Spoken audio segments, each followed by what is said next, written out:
Hey everyone, welcome to Tales from the Pros, and this is Michael Giorgio, your host and co-founder of Imaginovation. I have a very special guest with me here today. He is the VP of Marketing at Drift, which is the world's leading conversational marketing and sales platform that helps businesses connect now with the customers who are ready to buy now. And he is also a B2B marketing leader, brand builder, and co-creator of the Seeking Wisdom podcast, HYPERGROWTH, and the official book on conversational marketing. This is Tales from the Pros, where business leaders and influencers share their stories of inspiration, struggles, and successes. And I'm your host, Michael Giorgio.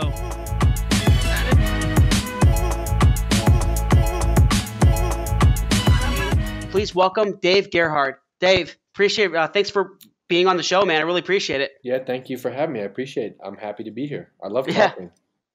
I guess all of us marketers love to talk, man, because I was a born marketer. I never shut the heck up. Sure. So, Dave, just real quick, kick off the podcast here. Like I connected with you on LinkedIn. I see all of your content on LinkedIn, which I absolutely love.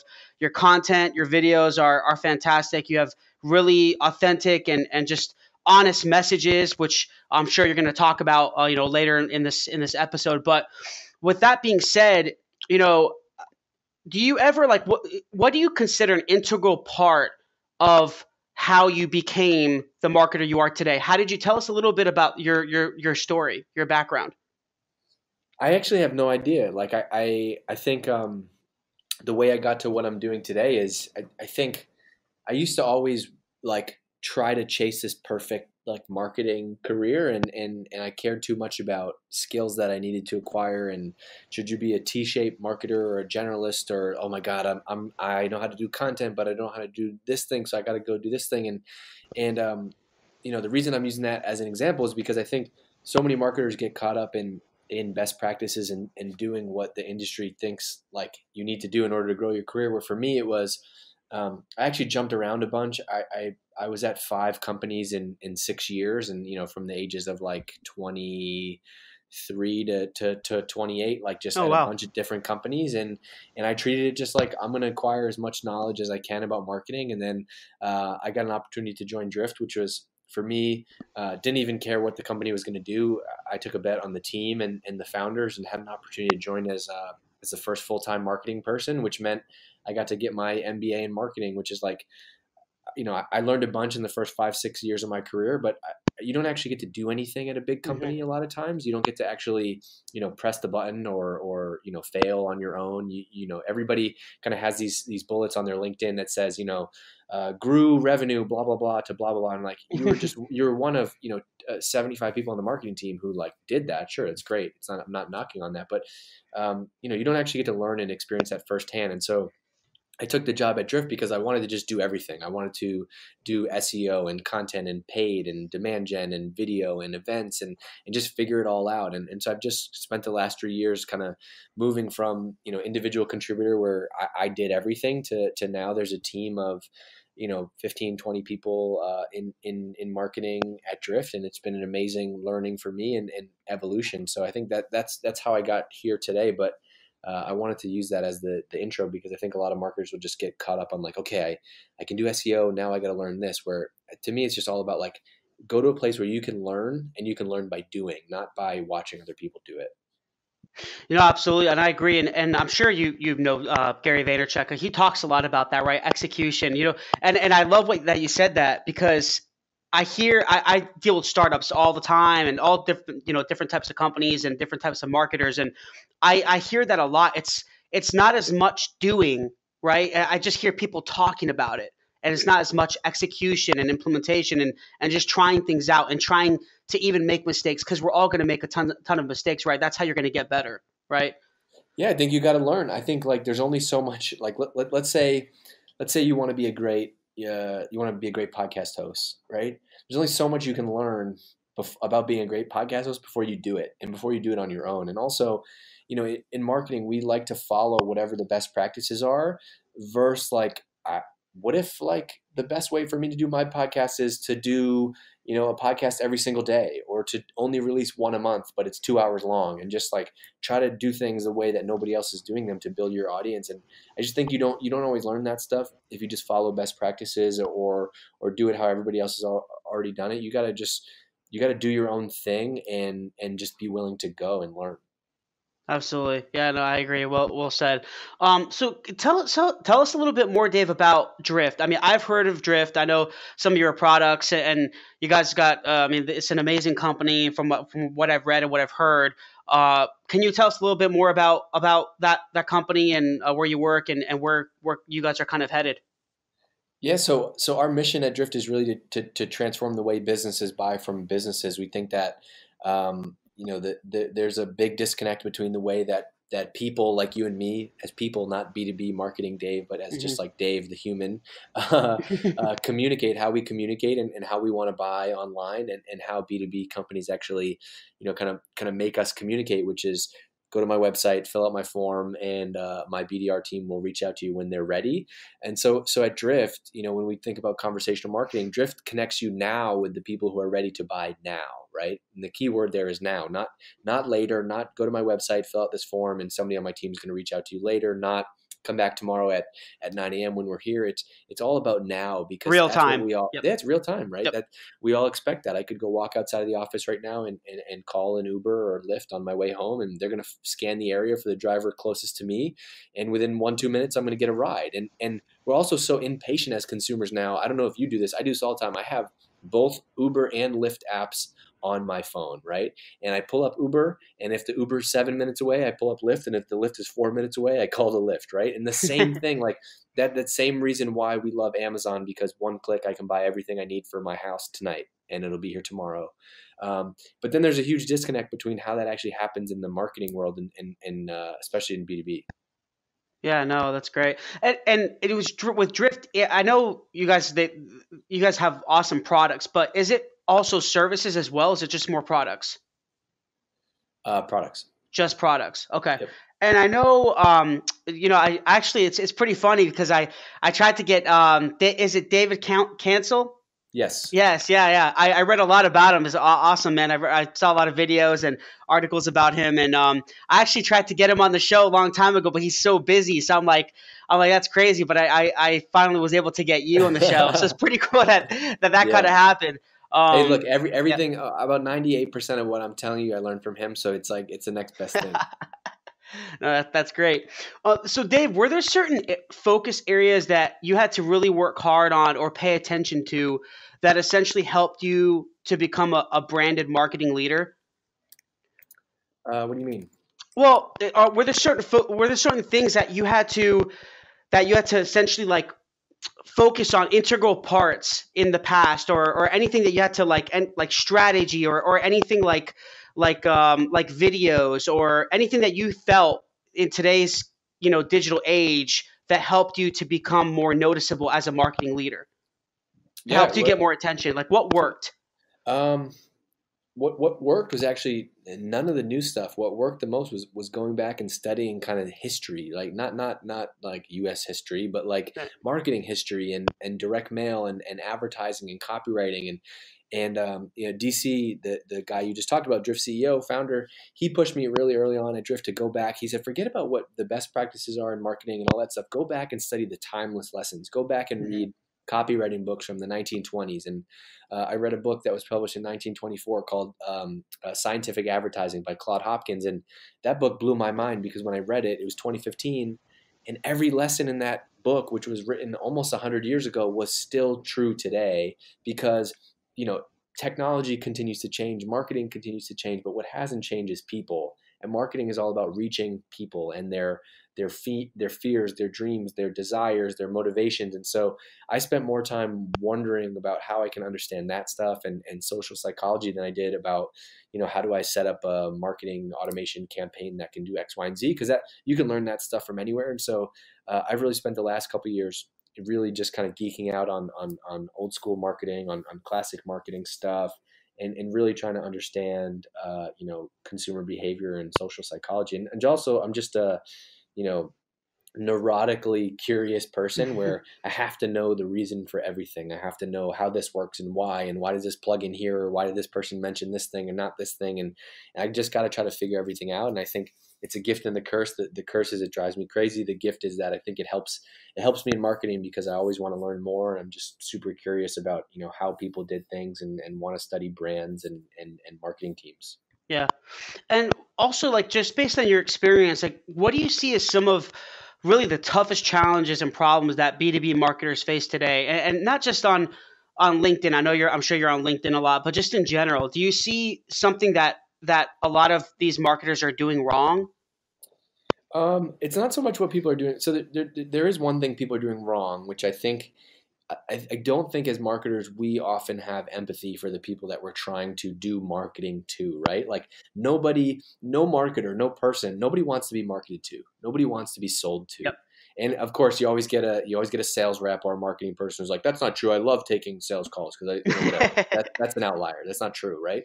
99% of people, talk to my dad or my cousin or my wife or my friend. No, none of them want to be marketed to and want to be sold to. And so the biggest mistake is not having empathy for how people actually behave and what they want, and then actually matching that to how you do marketing for your business. I think that's a huge disconnect where, sure, well, who cares? I got to get people to my webinar. It doesn't matter if I send 5 emails in 6 days, right? Where like, wait a second, if you were on the other end of that, you would flip out. You would hate that.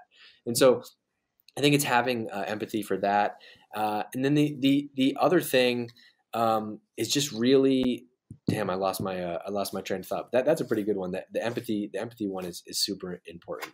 Maybe you can remind me of what I was going to say. Well, I think like no, I agree. I think, and I know a lot of leaders talk about empathy. I think it's not only understanding your audience, but understanding the psychology behind it and how they're thinking, and finding a way to relate to them. Because I think I always talk. If you hear a lot of my episodes in this podcast, I talk a lot about motives. I think having the right motive and intent behind your message is very important, and trying to relate to the people that you're talking to.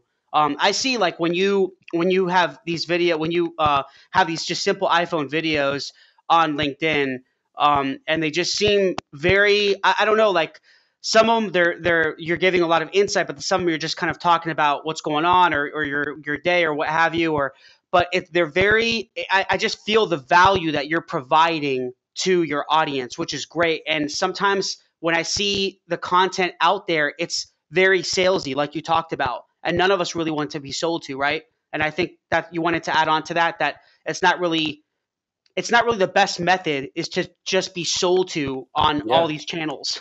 Yeah. And so, all right, you remind me of my other thing I was going to say. The other thing, the challenge is, content used to be like the secret weapon for marketers, right? Like if you had a blog or if you had a podcast or if you had video, everyone has all those things today. And so content is a commodity, right? Every company, every person has a blog, has a podcast, is doing videos on social media. And so like that alone is not unique anymore. And as a person, like nobody's going home and being like, you know what, I wish I had another podcast from a brand, right? Like nobody needs more content. Nobody needs more blogs. Nobody needs more videos. All that stuff is a commodity. And so that really changes the landscape for marketers. How do you compete in a world where information is free, right? Customers have all the power today. Like I use this example a lot, but a month ago, my wife and I went and bought a new car, and we said, we're going to buy this car today, right? This is 2018, 2019. I'm not going to go there, evaluate it, come back, drive again. Like, no, we did a ton of research. I talked to a ton of people, friends, family, whoever had other cars, similar, whatever. We walked into the dealership that day and we had it basically narrowed down. I said, I want to test drive this one, and here's the terms that I want. And the sales guy was like, okay, great. Here you go, drive it. And we made our decision. And that's how we all buy today, right? We gather there's so many studies out there from Harvard Business Review to Boston Consulting Group where 75, 80% of the research in the buying process is done by the time you actually talk to somebody at the company, right? Where think about the change from 10 years ago.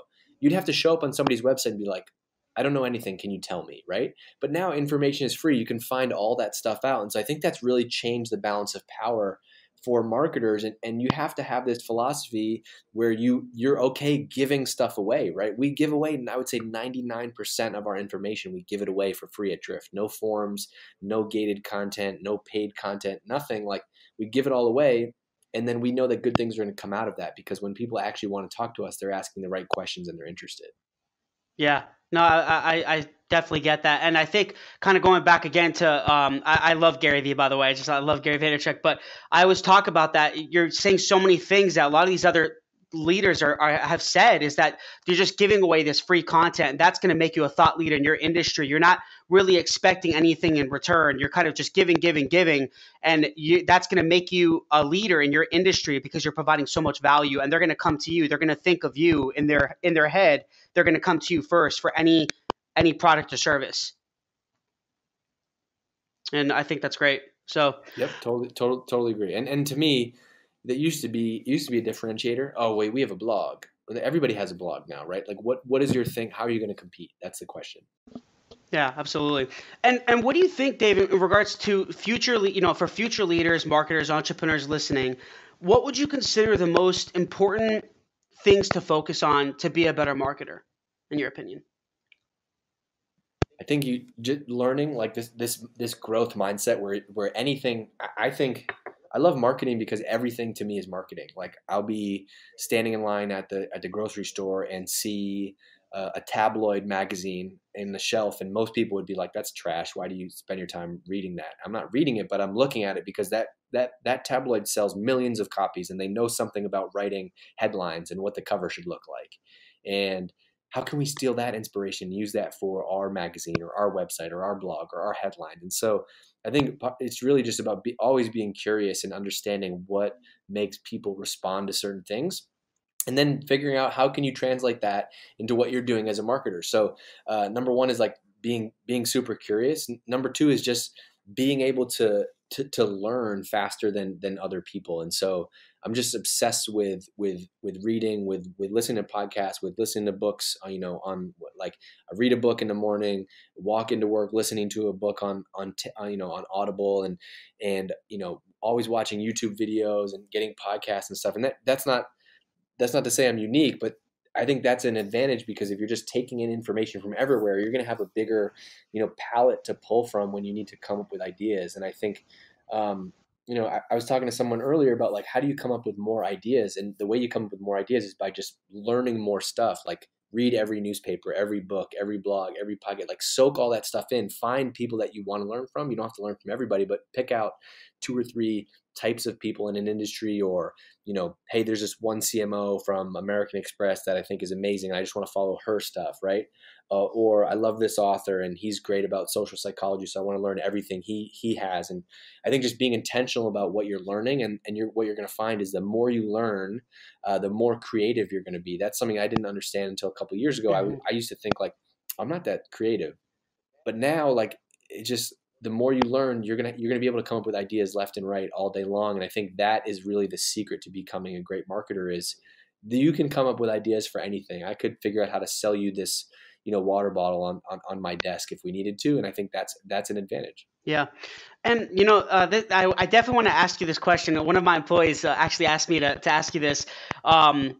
Is, with your videos on LinkedIn, we all know LinkedIn is very powerful, and we all try to utilize it to the best of our ability. But with you, we read, me and some of my employees read one of your articles about how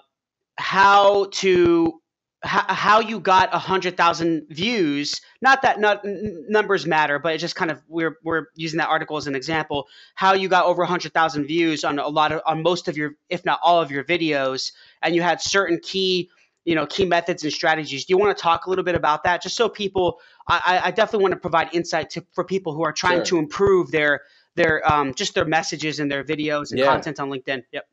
So I'll give you a real answer. That was a clickbait headline that I wrote, because the real answer is just consistency. Mm-hmm. It's consistency, and I keep forgetting this lesson and learning it over again. The only secret that I found to like getting all those views on LinkedIn is just being consistent, publishing every Monday, Wednesday, Friday, Sunday at certain times, and no matter what, rain or shine, if I have an idea or not, like, gotta post something. Consistency is so key. The other hack is, I try to respond to almost everybody who comments on a post, because like, what's the point of social media if it's going to be a one-way channel, right? Like, I try to respond to So everybody, true. people who don't like it, people who like it, people who just, comment with an emoji. And you don't have to write an essay back to everybody. It's like, if I'm sitting on the train or if I have 10 minutes, I pull out my phone and I try to respond to everybody. And I think that makes a difference, because then what happens is when they see your stuff in the future, they're like, I'm more likely to engage with that because I know that somebody's on the other end, right? Like, that it's not, when you see a video from me, even if you don't like it, that it's actually me doing it, right? And so you're more likely to comment or like or engage on that post because there's somebody on the other end. It's not some automated thing that a brand is posting. And so, I am super conscious about, like, I do spend a lot of time trying to respond to everybody because I think that makes a difference. And then the third, so consistency, responding to everybody. The third thing is really just what I said before, is really understanding the social platforms and what content works. And I think you have to post a lot. Now that I've done this consistently for over a year, just posting 3-4 times a week, I could tell you which posts are going to be successful before I even post them. And that's not because I have some magic trick, but like, you just know, you start to understand the audience. You start to understand which content is going to work. Every now and then obviously I'm surprised about something that did work Mm-hmm. or didn't, but for 75% of them, I can tell you, if you told me right now a type of post you're going to write on LinkedIn, I'd be like, I would actually make it more about this because I think this is going to work better. And you just got to understand the audience, right? You mentioned Gary Vee Mm-hmm. before. He has this down to a science, right? You don't have to like him, love him, or hate him, but he knows every platform inside and out. He knows what content is great for Instagram. He knows what content is great for his podcast. He knows what content is great for YouTube. He knows what content is great for LinkedIn. He knows what content is great for his blog. And he has a deep understanding of all of those channels. And that's what makes him great at social, is he understands how to tailor that. I think the biggest mistake people still make, and they've been making this for a decade since social media really started to be a thing, is just taking one piece of content and distributing it across all 5 channels without tailoring it or changing it for those And audiences. do you feel like, for example, I mean, you're a perfect example for this question is in regards to people that work at other companies, not necessarily owners or founders of companies, but high level representatives like yourself, VP of marketing at a great company like Drift. Um, do you feel that you need to have a plan before each video? So, or do you just kind of wing it? Do you think it's better? You think it's gonna be more authentic to just kind of wing the video? I mean, having a little idea, but Yeah, not like a straight up strategic, like, oh, this is exactly what I need sure. to talk about. I mean, my answer isn't going to help anybody, because I think you got to do what is comfortable for you, right? Like, if you are not comfortable just like pulling out your phone in the middle of a crowded street and recording a thought, then don't do it. Don't do it because I do it. Don't do it because you've seen other people do it. Like, find a channel that is comfortable for you. For me, that just happens to work for me. Like, the other night, I was walking to pick up dinner for my wife and I, and on the walk, I was like, oh man, I just had an idea, and I pulled up my phone and I recorded a video and I posted it, right? I didn't think about it for more than 5 minutes. I just posted it. The video was blurry, probably shaky, whatever. Yeah. I did it, and that worked. Because that's what works for me. Some people need to like sit down and be more like, some people there's different. There's a great book from Peter Drucker called Managing Oneself. It was written in 1940, 1950, about like really understanding yourself and your strengths and weaknesses.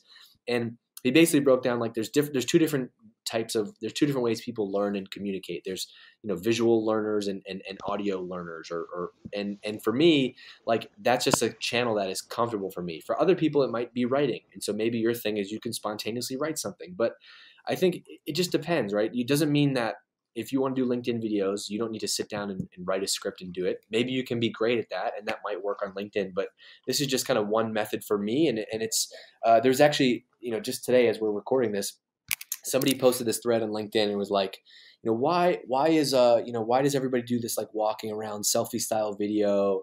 I wish there was another way for people to make content. And I commented, I'm like, look, that's just what works for me. That's the way I do it. It doesn't mean that it has to be right for everybody. And if it didn't work, then I would stop doing it, but it's working. And I think that's an important lesson, is to like not do something because you see everybody else in your industry do it. Find your take, right? Maybe I bet you could build a massive audience on LinkedIn if you did the opposite of what I do, which is you have a production crew, you spend 6 hours editing tightly, you're curating this video, animations, transcripts, all that stuff, and you make this like 4-minute video that is like production worthy. And I bet you could do that, but that's not my strategy and that's not what I'm doing. And so you got to figure out what works for Yeah. you. Perfect. I appreciate thanks for being so honest. I think a lot of people are going to really appreciate that. Just kind of being yourself, be authentic. Don't just kind of be a copycat, or don't try to do something that other people are doing. Just be yourself. So I love that. So jumping just a little bit here, Dave, did you face any like tough personal or career obstacles in your past that pushed you to really get to where you are today? And how did you overcome them? Because we all go through obstacles. Everyone in business, every leader goes through tough challenges and just hurdles. Was there anything that you went through that really pushed you to learning and becoming who you are now? Um, I don't have like a particular story of struggle, like, but I think my thing has just been, I never thought to be like, I never got good grades. I was always getting C's and D. Like in my house, a C plus would get hung up on the fridge and we would go out to dinner. Um, and so that just always, I just never cared too much about school and homework and reading books and all that stuff. And for me, the change was like when I got into work and I realized that like I just felt more of a connection between the input and output, where school was just like, what's the point of this? At work, it was like, whoa, I just learned something that got me better at my job, that got me promotion, that got me more money and a bigger title and, all that stuff, right? Like the vanity stuff. And I started to see like, oh, this is directly related. Okay, cool. I want to learn more. What's next? What else can I learn? And so I've just always kind of had that chip on my shoulder a little bit, which is like I didn't go to, not from the smartest background, didn't go to the best schools, but I've just always kind of continued to figure things out on my own. And I think that's a mindset that has been super helpful, especially in marketing, where the rules don't really matter. It's whoever can figure things out faster and just be super creative and continue to learn. Yeah, fantastic. So I always ask these last three questions, Dave, for every episode, and I call it the three hows. And how would you define failure? How would you define entrepreneurship, and how would you define success? Man, How how would how would you define what failure? was the first one? How would I define failure? Just like Yeah, generally or define however you failure. feel. Like it could be business, it could be personal, anything in general. Uh, I don't know. I think when you have a goal and you don't and you fall short of the goal is failure. I don't know. I don't have a that's a tough question. What is failure? What is life is No, that the no, next just question? it's I. What Hey, is the meaning I of mean, life? I always ask that because everyone has a different take on it. Some of them say it's just a mindset, but Yeah. it's always good to hear every person's take on failure, even if some believe it even exists. And how would you define entrepreneurship?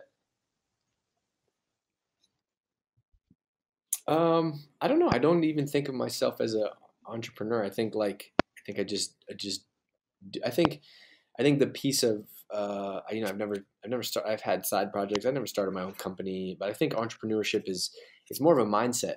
I think it's a mindset. It's kind of throwing out the playbook or knowing that there is no playbook and being willing to start something from scratch. And I think I have this in my LinkedIn bio, which is like I love building something from nothing and getting the right people to pay attention. The first half of that is the part that I love, which is like the entrepreneur mindset is building Yeah, something from nothing. I think there's usually like a couple types of people that you run across, right? There's somebody who's like, okay, Dave, I'm going to tell you what we got to get done. We got to start a podcast. Nobody knows how to do it. There's no budget for it. I don't know. There's two people, like, people could react to that two ways. One of them is like the entrepreneur mindset, which is like, great. When do you need to buy? Okay, cool. I'm going to figure this thing out. The other mindset is like, uh, I'm already doing 7 other things.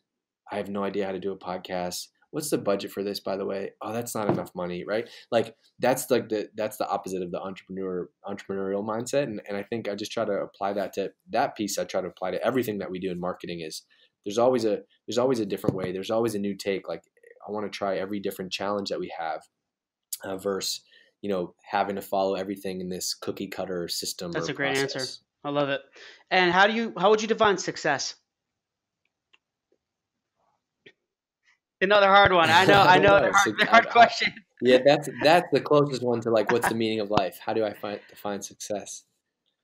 I don't know. Success for me, success has continued to Mhm. mean different things as I've like continued to grow and get older and stuff. And to me now, success is like Mhm. just being happy.